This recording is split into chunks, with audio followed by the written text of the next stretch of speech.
శ్రీమతి కొండా సురేఖ గారు మాట్లాడుతూ హన్మకొండలో జై శ్రీరామ్ అంటే పైసలు వస్తాయని అడుగుతున్నారు.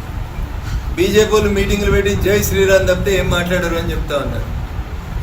ఎందుకు వీళ్ళు ఇట్లా మాట్లాడతారో, ఆ భగవంతుడు వీళ్ళకి దుర్బుద్ధి ఎందుకు ప్రసాదిస్తాడో, వీళ్ళ దేవాదాయ శాఖ మంత్రులుగా ఎట్లా చలామణి అవుతుర్రో ఆ భగవంతుడే కాపాడాలి కాంగ్రెస్ పార్టీని. నాటి సోమనాథ్ మందిర నిర్మాణాన్ని వ్యతిరేకించిన తొలి దేశ ప్రధాని జవహర్లాల్ నెహ్రూ గారి దగ్గర నుంచి మొదలుకుంటే నేటి రామ మందిర నిర్మాణాన్ని వ్యతిరేకించినటువంటి శ్రీమతి సోనియా గాంధీ, రాహుల్ గాంధీ వరకు కాంగ్రెస్ పూర్తిగా హిందూ వ్యతిరేక పార్టీ.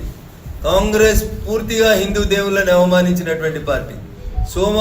సోమనాథ్ మందిర ప్రతిష్టా కార్యక్రమానికి నాటి ప్రెసిడెంట్ని వెళ్ళొద్దని కోరినటువంటి ప్రధానమంత్రి నాటి ప్రధాని జవహర్లాల్ నెహ్రూ గారు.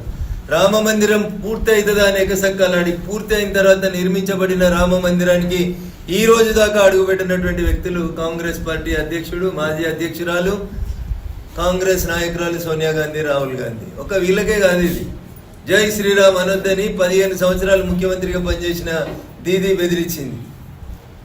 ఎస్, మేము చెప్తున్నాం గర్వంగా బీజేపీలో మేము రాముని వారసులమే, ఈ గడ్డ రాముని వారసత్వంతో వచ్చింది, జై శ్రీరామ్ అనే అంటాం. లేకపోతే జై సోనియా అంటే పైసలు వస్తాయా? జై ఇందిరమ్మ అంటే పైసలు వస్తాయా?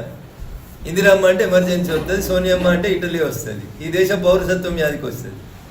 ఈ పిచ్చి మాటలు ఎందుకు మాట్లాడతారో బాధ్యతాయుత స్థానం నుండి అర్థం కాదు. మీరు దేవాదాయ శాఖ మంత్రి, మీరు ప్రతి మీటింగ్లో జై కాంగ్రెస్, జై సోనియా అంటున్నారు. ఎన్ని పైసలు వచ్చినాయో చెప్పుర్రి.